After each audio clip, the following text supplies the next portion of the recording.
Bonjour à tous, ici Marie au micro avec Sacha et Youssef à la caméra.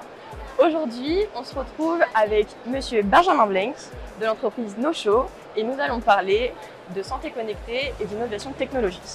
Bonjour. Bonjour Marie. Merci beaucoup de nous accorder un peu de votre temps. Ouais. Pouvez-vous, dans un premier temps, vous présenter et nous expliquer également les missions de votre entreprise? Très bien. Donc moi, Benjamin Blenk, je suis le CMO, on dit en anglais, de NoShow. Je m'occupe un petit peu de tout ce qui est communication, marketing, un peu de vente aussi.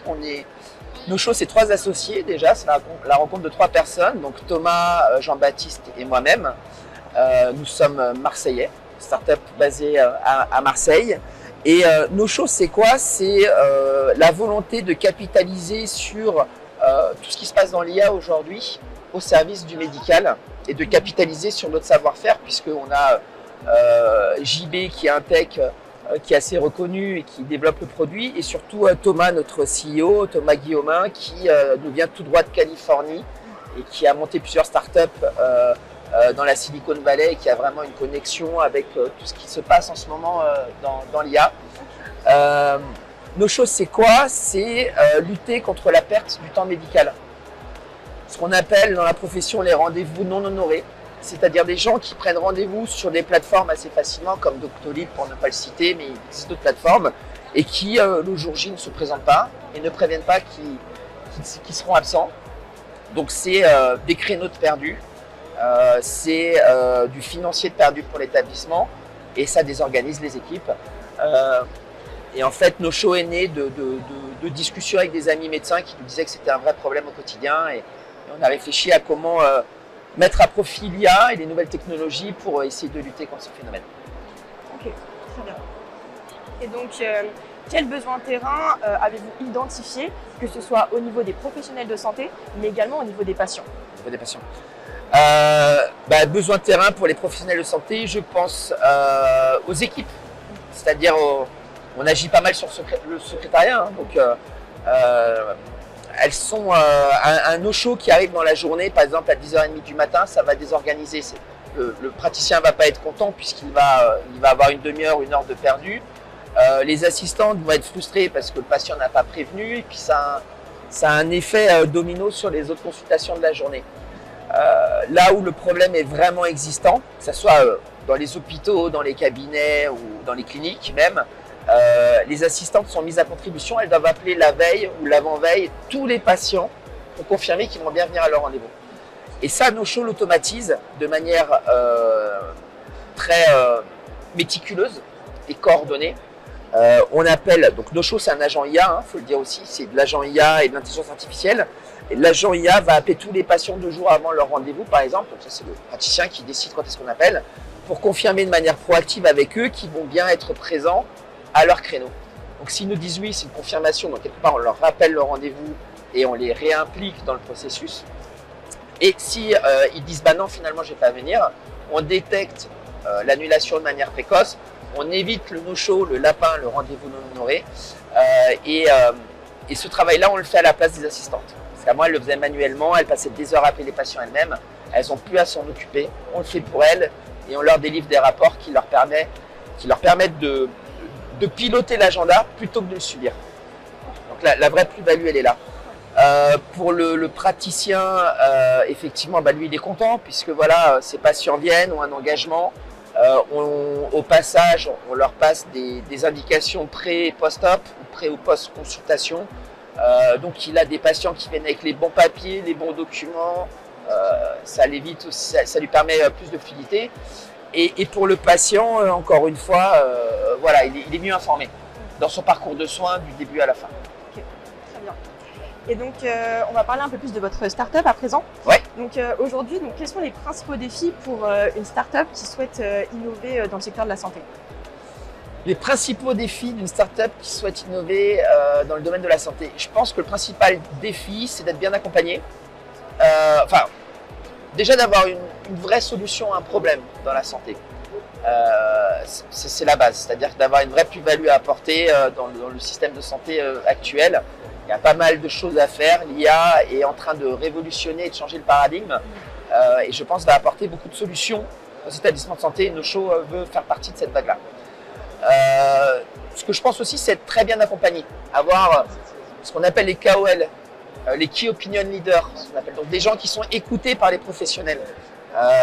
Chez les cardiologues, il y a des cardiologues qui sont très connus et qui vont avoir une aura et qui vont pouvoir diffuser la solution, si tant est que lui y croit. Mais donc déjà, convaincre les personnes qui sont un peu suivies dans leur domaine. Donc voilà, ces personnes-là sont clés pour faire connaître un produit ou une marque et être bien entouré au niveau des institutions.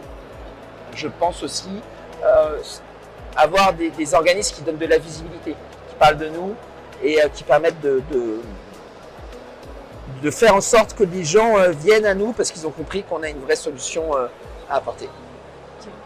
Voilà. Et selon vous, comment peut-on mesurer concrètement l'impact de l'innovation aujourd'hui dans la santé? Alors, on est dans un monde de data aujourd'hui, très clairement. Donc on est capable vraiment de pouvoir monitorer et mesurer les effets d'une solution qui est mise en place par un comparatif avant-après.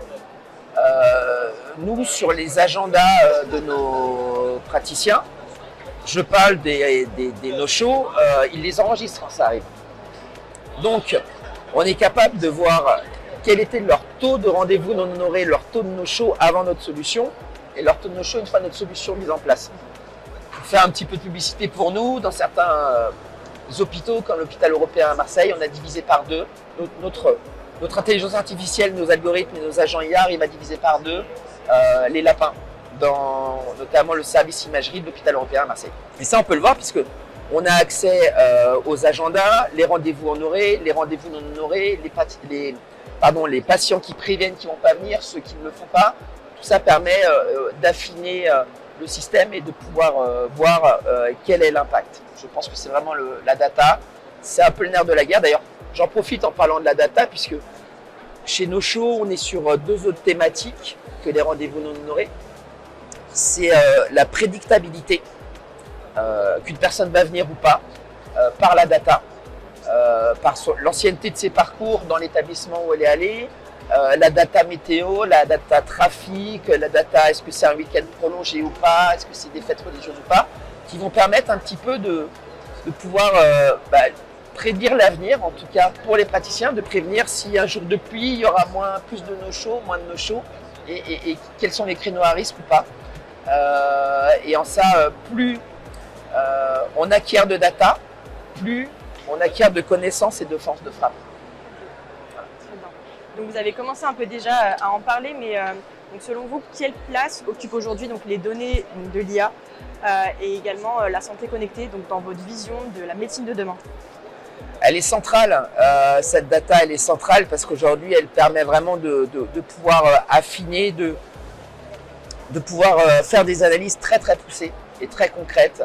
Aujourd'hui, il y a un des sujets importants qui n'est pas directement le nôtre, mais sur lequel on aimerait aussi apporter notre pierre à l'édifice, c'est l'interopérabilité. L'interopérabilité, c'est le fait de pouvoir avoir des données de santé qui soient partagées par différents établissements en France. Les gens peuvent déménager, avoir une maladie, être suivis par un praticien un jour et puis par un autre l'autre jour, ou même avoir des besoins de partager son dossier médical entre différentes professions pour pouvoir vraiment suivre au mieux et trouver le meilleur traitement pour une personne. Et l'idée, l'interopérabilité, c'est que chaque praticien ou établissement de santé puisse partager ces données de data entre elles. Mais pour ça, il faut qu'elles soient sur les mêmes supports. Parce que chacun a ses propres logiciels, ses mêmes supports. Et l'interopérabilité, c'est quelque chose qui arrive, c'est d'avoir un support universel, entre guillemets, partagé, qui permet d'avoir un meilleur suivi partagé du patient pour avoir une meilleure prescription à lui faire ou un meilleur suivi de son traitement à lui faire. Et donc, faire un vrai step dans l'apport de la santé pour traiter les gens. Ok, très bien. Voilà. Eh ben, merci beaucoup pour cet échange. Merci Marie. Merci à tous. C'était très bien. C'était le petit Biomed au Salon de Santé Expo. À bientôt.